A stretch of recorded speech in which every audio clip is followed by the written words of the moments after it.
Bom, sobre atualidades, conhecimentos gerais, né? Primeiro ponto, sobre a desintegração do bloco solarista para concursos, quer dizer, imaginar ou criar uma data para indicar o momento exato que identifique o término da URSS e o fim do socialismo real no leste europeu e no continente asiático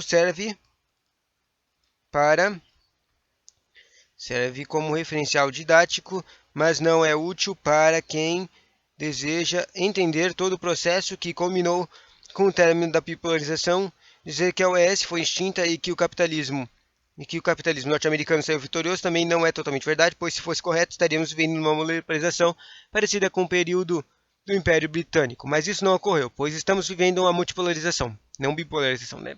A necessidade de manter um confronto ideológico com o mundo ocidental acabou forçando a URS a direcionar a maior parte de seus recursos na preparação de várias gerações de técnicos em cientistas, espionagem, contra-espionagem, manutenção de uma força armada altamente dispendiosa direcionada para áreas específicas da física nuclear, aeroespacial, mecânica, etc. Com isso, a produção de bens de consumo para a população do bloco socialista não significou a preocupação pelos governantes da época, principalmente nas décadas de 30 a 70, quando predominou a ditadura do proletariado ou o período stalinista. Na década de 80, a crise estava bem clara que para o mundo, pois nem a URSS nem os Estados Unidos, na questão do poder, suportavam mais os desgastes da Guerra Fria. Gastou demais, guerra gasta demais, né? Um processo acelerou com a chegada de Gorbachev ao poder. Quem é esse cara? Gorbachev da URSS? Interessante, né? O processo acelerou com a chegada de Gorbachev ao poder, que tinha a função de superar as distorções e fazer com que a URSS sobrevivesse, isto é, a proposta de mudar mais sob o controle de manutenção do Estado soviético. As propostas desse cara chamado Gorbachev eram só tenho duas aqui, dois tipos.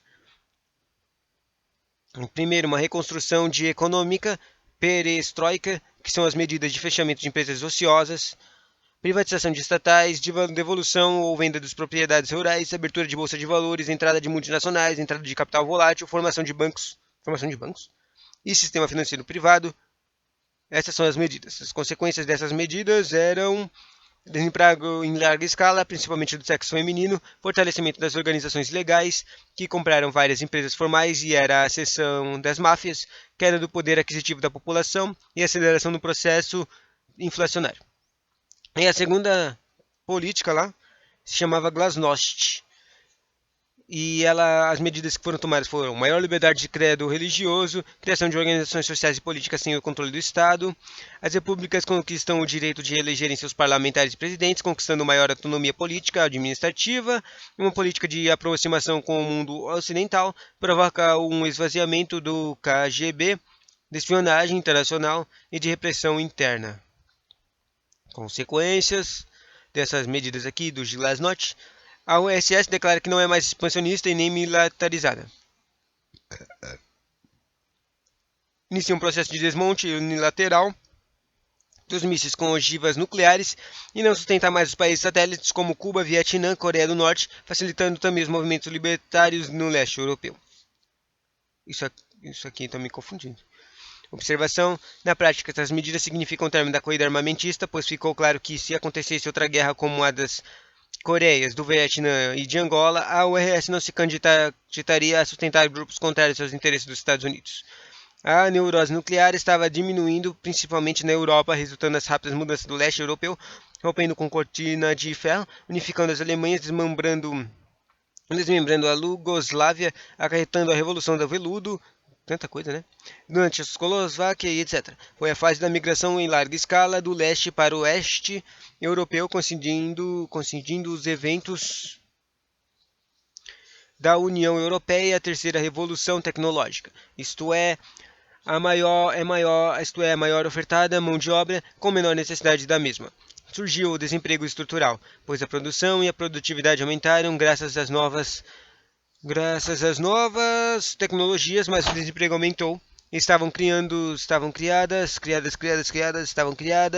as condições para o retorno do xenofobismo e do etnocentrismo, que são os problemas que apareceram e eu vi em outro texto. Agora, o declínio. Tem bastante conteúdo, né? O declínio do Império Socialista.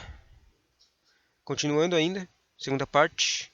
Dizer que em dezembro de 1991 oficialmente o RS deixou de existir como Estado é correto, mas não é certo acreditar que tudo aconteceu de repente. Que antes existia a OS e logo depois ela se desmembrou em 15 repúblicas e pronto. A pergunta-chave é: por que a URSS desintegrou no final da década de 80 e início de 90? Por que isso não aconteceu antes? Por que não continuou existindo? Interessante. Vamos saber se tem respostas aqui. A resposta para esse questionamento resulta de uma análise de tempo no espaço dos fatores internos e externos, que vão se somando até resultar numa dinâmica transformação que leva as décadas para se completar. A burocratização, o caldeirão étnico, o baixo avanço tecnológico em algumas áreas da economia, a política do emprego pleno, com resultados de cada vez menores de produção, produtividade e índices dos indivíduos, e a política centralizadora do Estado, cederam espaço para uma fase de estagnação econômica, aumentando cada vez mais na década de 70 para 80. Após estagnação, primeiro falou, estagnação econômica, estagnação.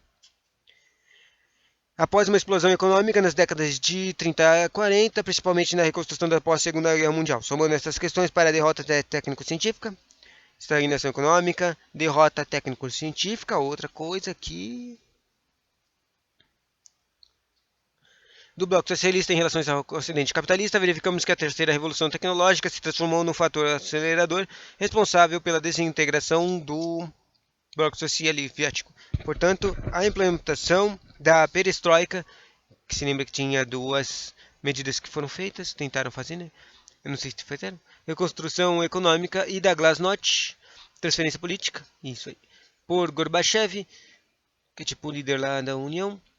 Quando foi indicado para secretário-geral da PECUS, eu não sei o que é isso, PECUS, notamos que são propostas de mudanças lentas e graduais. Mudanças lentas e graduais, por isso que deram mais anos, né? Isto era uma última tentativa de manter a existência da URSS. Em nenhum momento Gorbachev propôs a extinção do Estado Soviético, até porque extinguir a URSS seria extinguir o seu próprio cargo de perda de imediata do poder. Com a abertura da política da econômica, a primeira situação crítica que despontou são as divergências étnico-culturais, resultando em movimentos unificadores ou separatistas na parte leste da cortina de ferro, isto é, na Europa Ocidental socialista e com as eleições nas ex-repúblicas da URSS, que começaram a romper com o poder centralizador de Moscou. Agora, as fases das mudanças rápidas na década de 80, para terminar a terceira parte desse declínio aqui, da URSS, né? Teve essa estagnação econômica, teve derrota técnico-científica, mudanças lentas e graduais. Agora, enquanto estava no poder, Gorbachev ficou sob fogo cruzado ou seja, tinha problemas internos no governo, pois, quando avançava nas reformas, contrariava os interesses da PSU, os militares, os burocratas e os KGBs. Mas não avançava nas mudanças. Comprava briga com os presidentes e parlamentares eleitos nas 15 repúblicas, sob o comando do Boris Yeltsin, presidente da Rússia, a principal república. Externamente ao mundo capitalista ocidental, principalmente o grupo do G7, mais poderoso do mundo, fazia suas jogadas para desintegrar a URSS, bloqueando a ajuda econômica e tecnológica. Era uma situação onde todo mundo percebia a dificuldade de durar muito tempo. Em agosto de 1991, os oficiais militares invadiram o parlamento, prenderam Gorbachev na península de Crimeia e declararam um golpe de Estado. O golpe fracassado, pois a população reagiu e Boris Yeltsin e seu grupo comandaram este movimento, derrotando os militares e retornando Gorbachev de forma figurada ao comando do URSS. Interessante isso. Interessante. Em 22 de dezembro, cercado pelos principais líderes da nova era, Gorbachev assinou um documento declarando que, a partir de 25 de dezembro de 1991, a superpotência do centro socialista estava decididamente extinta.